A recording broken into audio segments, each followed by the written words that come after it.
Hey guys, this is a tutorial that uh, is going to talk about how to extract an image from a JPEG to extract all the transparency, for example, from a logo. This is a logo I've made a few years ago, but let's say I only have this image. I don't have the original file, I don't have all the vector graphics for it, I don't have anything, but I need to extract this, so I'm going to replace this background with a different color, or I'm just going to save it as a transparent PNG, or depends on what my needs are. I just need to get this in a transparent form. Well, I have a few problems to start with. This is a JPEG, as you can see here.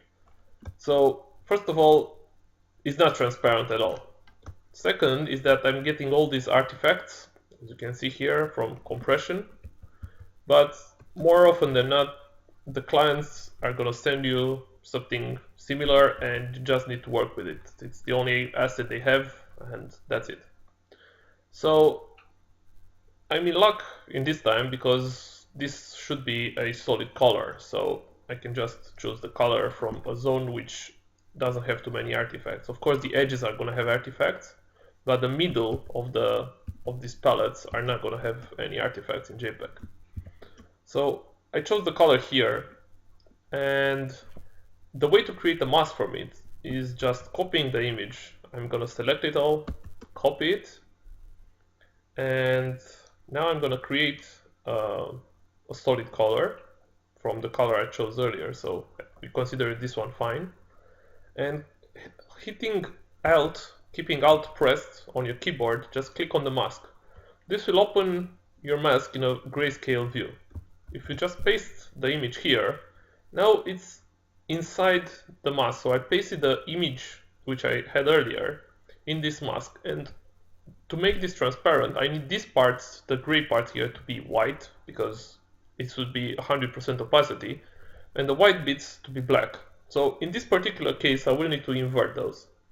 I'm going to invert the colors using Ctrl I or Command I on Mac, and then I'm going to use curves, and I'm going to choose this to be white and this to be black. Now, as you can see here, in the histogram, it's not sharp white because here and here it's got some artifacts from the JPEG compression. So I can just move this up a bit. If I move it too much, you're going to see all these artifacts showing up, and this is too full. This should be much thinner. So I'm going to move it all the way there. If I move this too much, then I'm going to lose too much of the transparency information. So this is not good either, but I want some of the artifacts to go away. So I'm just going to cut it like this. You're not going to get a perfect image. You're not going to get exactly what you would have gotten from a transparent PNG or from a vector graphic, but it's pretty close. So when I'm going to close the background layer, the result is color fill layer, which with that mask is very nicely transparent, as you can see. I've got not 100% of the transparency levels, because as you saw, I was working only about 60% of all the levels.